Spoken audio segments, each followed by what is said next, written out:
কেমন আছো বন্ধুরা? আশা করি ভালো আছো আর আমিও অনেক অনেক ভালো আছি। এখন বাজে সন্ধ্যা ৭টা আর এখন থেকে আমি আমার ব্লগটা শুরু করছি। ভিডিওটা কেউ স্কিপ করো না, দেখতে থাকো। মৌমিতার চ্যানেলে তোমাদের সবাইকে ওয়েলকাম।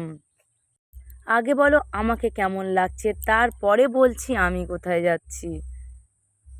আজকেও দিদিরা না ডেকে চলে গিয়েছে, বাট আমি শুতে গিয়েছি তখন বাজে বিকেল 4টে আর ঘুম থেকে উঠছি তখন প্রায় 6:10-15। উঠে দেখছি কেউ নেই আর আমাকে বারবার ফোন করছে মামা বাড়ি থেকে, তোর এখনও হয়নি, কি করছিস?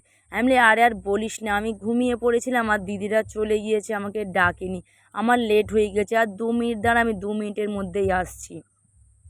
আসলে এই কদিন অনেকটা রাত করে বাড়ি ফিরছি তো, আর সকাল সকাল উঠতে হচ্ছে কারণ বাড়ির সমস্ত কাজ তো আমাকেই করতে হয়। আর তোমরা তো জানো যে মায়ের হাত ভেঙে গিয়েছে, মায়ের হাত এখনও ঠিক হয়নি, বাট তার জন্য আমার সকালবেলা উঠতে হয়। আর দুপুরবেলা ঘুমাতে ঘুমাতে অনেকটাই লেট হয়ে যায়, 4টে বেজে যায়, কখনো 3:30 বেজে যায়। আর উঠতে উঠতে অনেকটাই সন্ধ্যা হয়ে গিয়েছে আর এসে দেখছি এখানে প্রোগ্রাম শুরু। আমাকে কেউ তো ডাকেনি, আমি সবাইকে তো উল্টোপাল্টা বলছি যে তোরা চলে এলি, ডাকলি না, বলে তোকে ফোন করেছিলাম বাট তুই ঘুমিয়েছিলিস। উঠে দেখেছি অনেকগুলো মিস কল, বাট তবুও ওদের ওপর ঝাঁজ দিচ্ছিলাম। আর মেয়েটাও নেই, আমার ভালোও লাগছে না, কারণ মনটা যেন একটা মানে কেমন কেমন একটা লাগছে, বাট থাকলে ভালো হতো। সবাই মিলে কত মজা করছে, কত আনন্দ করছে, বাট আমিও করছি আনন্দ মজা, কিন্তু তার মধ্যেও আমার মেয়েটার জন্য একটু হলেও মনটা খারাপ হচ্ছে, কারণ প্রত্যেক প্রোগ্রামে এরকম প্রত্যেক বছর দুজনেই নাচি, ও আর আমি পাশাপাশি নাচি, কারণ ও একটু নাচতে ভালোবাসে, বাট আমিও খুব ভালোবাসি নাচতে, অকেশানে যেতে, কোনো জায়গায় যদি কোনো কিছু হয় আমার খুবই ভালো লাগে, আমি আগে দেখতে যাই। আর কি সাথে একা যাই না, মেয়েকেও নিয়ে যাই, তো তার জন্য মনটা একটু খারাপ করছে। আর সবাই যখন জিজ্ঞাসা করছে যে তোর মেয়ে কোথায়, আসেনি কেন, তখন মনটা আর একটু বেশি খারাপ হয়ে যাচ্ছে। আমি ওকে ফোনও করেছি আর ভিডিও কলও করেছি, দেখলাম ও খেলা করছে আর আমাদের এখানে পুজো হচ্ছে সেগুলো ওকে দেখালাম। ও বলছে মা থাকলে ভালো হতো, পরে আসলে ভালো হতো। তো আমি বললাম তোকে তো বলেছিলাম পুজো বাদ যাবি, তুই তো আমার কোনো কথাই শুনিসনি, বাট আগে চলে গিয়েছিস। ও বলছে বাবা যদি না পরে আর নিয়ে যায়, তো তার জন্য আমি চলে এসেছি। আমি বললাম ঠিক আছে, ওখানে গিয়েছিস ওখানেও আনন্দ কর, বাট এখানেও আমি আনন্দ করি, তুই ওখানে আনন্দ কর। তবুও জানিস আমার মনটার মধ্যে যেন কেমন একটা লাগছে, কারণ তুই থাকলে আরেকটু বেশি ভালো হতো, এটাই। আমি ওকে বললাম আর বেশি দেরি করব না, কারণ কালই যাব আমি তোকে আনতে। যতই রাত হোক আজকে ঠাকুর বিসর্জন করা, বাট কালকে অনেক সকাল সকাল উঠে বাড়ির সমস্ত কাজ কমপ্লিট করে রেখে দিয়ে আগে আমি তোকে নিয়ে আসব, কারণ এক মুহূর্ত আমার ভালো লাগছে না তোকে ছাড়া।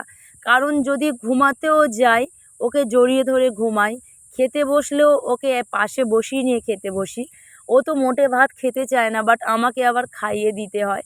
তো ওগুলো না আমার যেন কেমন লাগছে, যেন কি করছি, কোথায় কি করছি আমার মাথাতে কিছু ঢুকছে না, বাট ও থাকলে ভালো হয়। তোমরা হয়তো বলবে ও কি অন্য কোথাও গিয়েছে, গিয়েছে তো পিসিমণির বাড়িতে, তবু আমি তো এতগুলো বছর ওকে কোথাও ফেলে থাকি না, বাট আমি যদি কোথাও সকালে ঘুরতে যাই আমি সন্ধ্যাতে বাড়ি চলে আসি। আর এসে এখন তো এই ধরো কয়েকদিন হয়ে গেল ও নেই, আমার তো একটুও ভালো লাগছে না বাড়িতে, যে আমার একটু ভাল লাগছে না, মন টিকছে না, বাস ঘরে ঢুকছি শুধু যেন ওর কথা মনে পড়ছে, ঘুমাতে ঘুমাতে যেন কে যেন মামা বলে ডাকছে।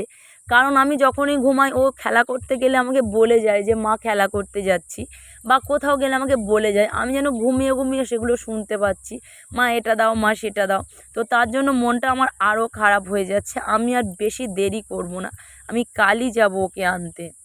আর এদিকে দেখো মা জলে পড়লে আমাদের আনন্দ শেষ, কারণ আবার একটা বছরের জন্য অপেক্ষা করতে হবে, আবার 1 বছর পরে আমরা আবার এরকম আনন্দ করব। প্রত্যেক বছর আমরা এমনভাবে আনন্দ করে থাকি, আর প্রত্যেক বছর আগামী বছরগুলোতেও আমরা সেম এরকমভাবে আনন্দ করে যাব।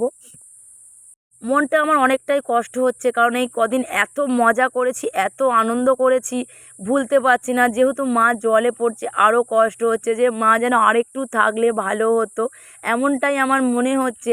আর কষ্ট বিশাল হচ্ছে, যেহেতু মেয়ের কথা মনে পড়ছে আর তার সাথে সাথে ঠাকুরও বিসর্জন হয়ে যাচ্ছে। আমরা সবাই মিলে বলা কওয়া করছি মা যদি আর একটু থাকতে পারতো বা আর একটা দিন থাকতে পারতো কত ভালো হতো।